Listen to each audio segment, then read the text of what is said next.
Hey friends, welcome back to Jenny Food and My Kitchen. Thank you so much to those of you that have left such kind comments regarding my life change, unplanned, as I have taken on an executive chef role at my friend's restaurant.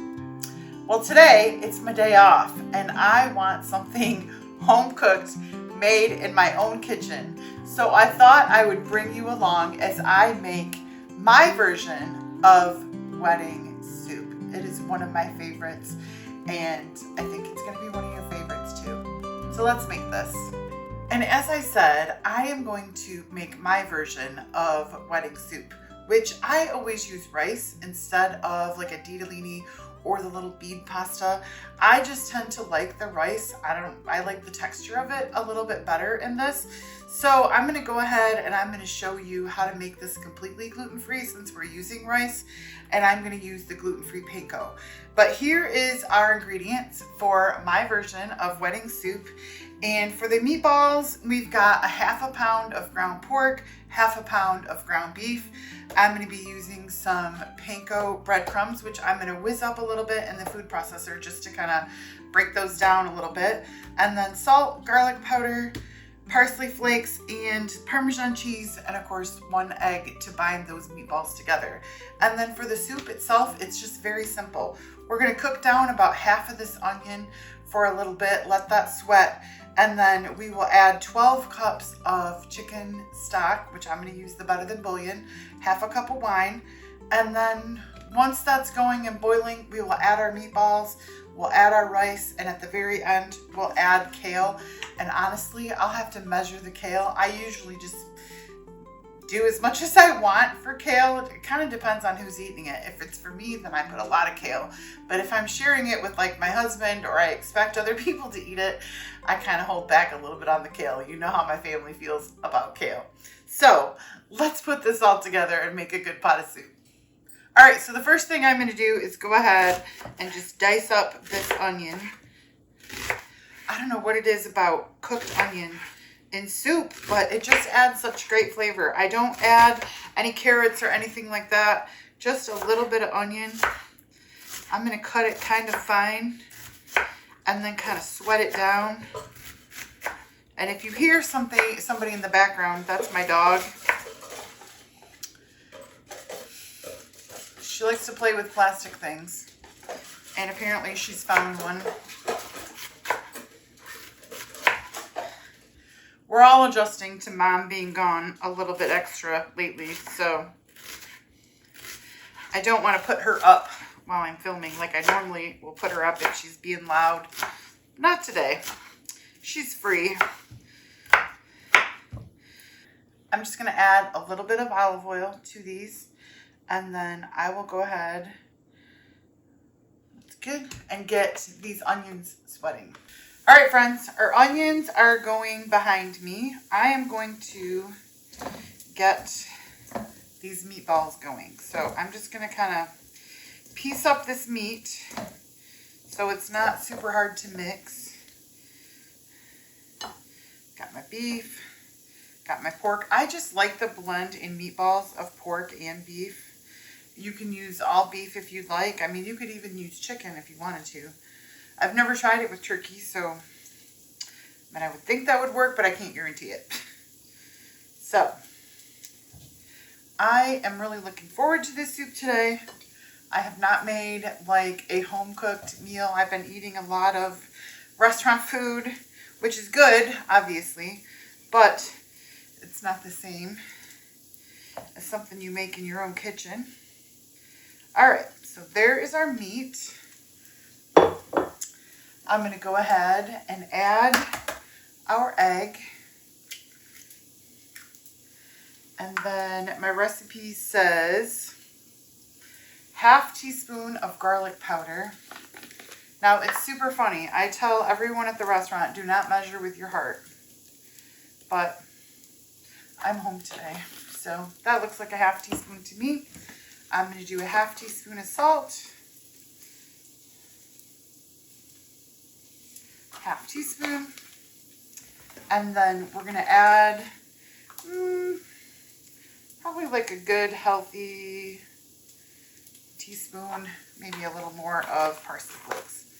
So, like I said, I'm going to whiz up some of these panko because they're just, the crumb on panko breadcrumbs is just a little bit bigger than like a regular breadcrumb. And they don't cook up nicely in meatballs, but if you whiz them up in a food processor, they turn out perfect. And it's a way that you can make meatballs gluten-free. So, fun fact. Also, I don't have any of the Parmesan dust, which, you know, the grated Parmesan.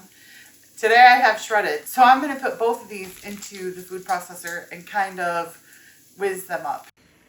All right, I've got my food processor ready here. I'm going to add 1/2 cup, which I'm hoping will kind of break down into 1/4 cup of Parmesan cheese. And then I've got about a heaping 1/2 cup of the breadcrumbs. So now I'm just going to whiz that up and then we will put that into our meatball mix.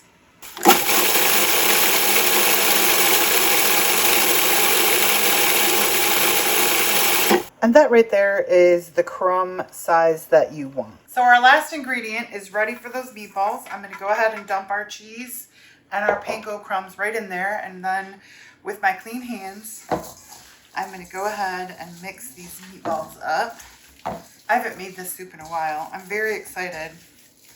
I have been making soups at the restaurant and I'm telling you, they're selling like hotcakes. We decided that I need to make double batches. Jenny knows how to make a pot of soup. All right, I'm just kind of squeezing and mixing with my hands. And these should be ready to go. And now I have always dropped these into boiling water, and that's how I've cooked them.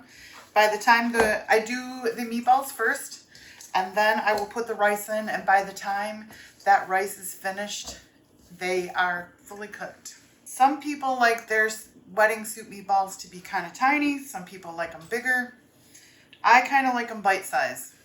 So, not super tiny, but not huge. Kind of like that.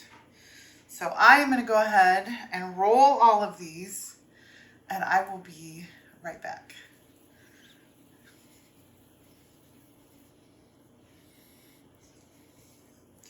It's going to take me a few minutes. All right, our onions are completely cooked and they're a little bit browned, which is what you want. I'm going to go ahead and I'm going to add in, there's 4 cups, there's 8 cups, and there's 12 cups. And then to that, real quick, I've got 1/4 cup of that chicken bouillon because it is 1 teaspoon per cup of water, and 12 teaspoons is the same as 4 tablespoons, which is the same as 1/4 cup. I will also add my 1/2 cup of wine. So I've got 2 1/4 cups of wine going in. And in my opinion, I love the white wine, just gives that, along with the caramelized kind of onions, just gives that the great flavor that you're looking for. So now we will just let that come to a good rolling boil, and then we'll add our meatballs and our rice. All right, friends, I got our meatballs rolled. That is the size. I'm going to go ahead and take those back to the stove. So I'm thinking the best way to do this is just to add them to a spoon and just kind of drop those in. So that is how I'm going to do that. Just put a few of those on the spoon at a time and just drop those right in there until we have them all. All right, and you can see our meatballs are starting to cook and kind of come up to the top. I'm going to go ahead and add in just about a little more than a cup, like a heaping cup of this wild rice blend. And then we will get our kale cut up and add that. Let this cook for about 20 minutes or so, and then it should be ready for the taste. All right, friends, our meatballs are going and our rice is going. So the last part, I turned it down. The last part that we have to do is our kale. Now, I'm going to start with 2 cups of chopped kale. That's my goal. Kind of hold myself back a little bit. I love kale in soup. I mean, I love kale in anything. I just really love kale. I mean, I guess you're just, I'm like, kale, yeah. Put some kale in it. So, but the people I'm connected to are not Team Kale. So, we'll just compromise. I'll just put a couple cups in. So, we're just going to pull these stems off and then kind of rough chop. This will cook down. I like to try to kind of wad my kale up a little bit and then just kind of run my knife through it, giving it kind of a rough chop.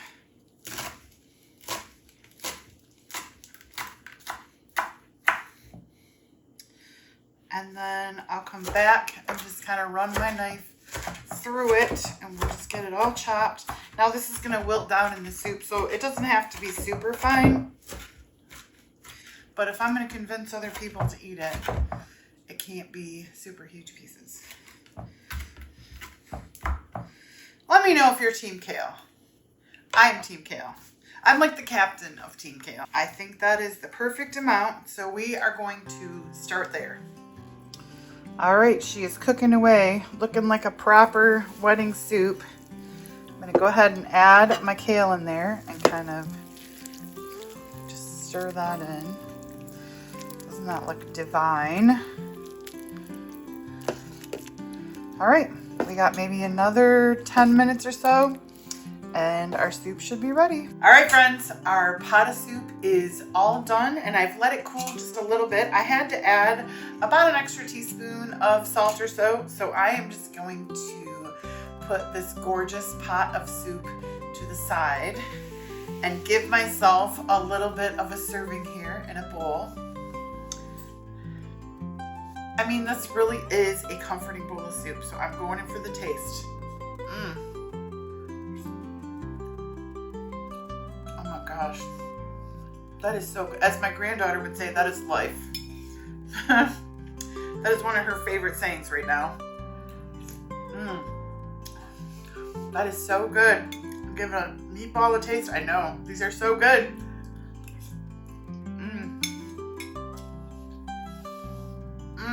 Oh my goodness. That is so good. I know some people, when they make wedding soup, they don't cook their meatballs in the soup, but if you bring it to a rolling boil, it'll cook those meatballs, and those are just like tender melt in your mouth. Friends, this is one of my best, I gotta say. I might not even share. It's that good. Friends, I just want to say thank you so much from the bottom of my heart for your kind words. I appreciate you so much as we are together on this journey. If you haven't subscribed, please do. I'll be bringing you content. I can't promise you when, but it'll be there soon. Bye for now, friends.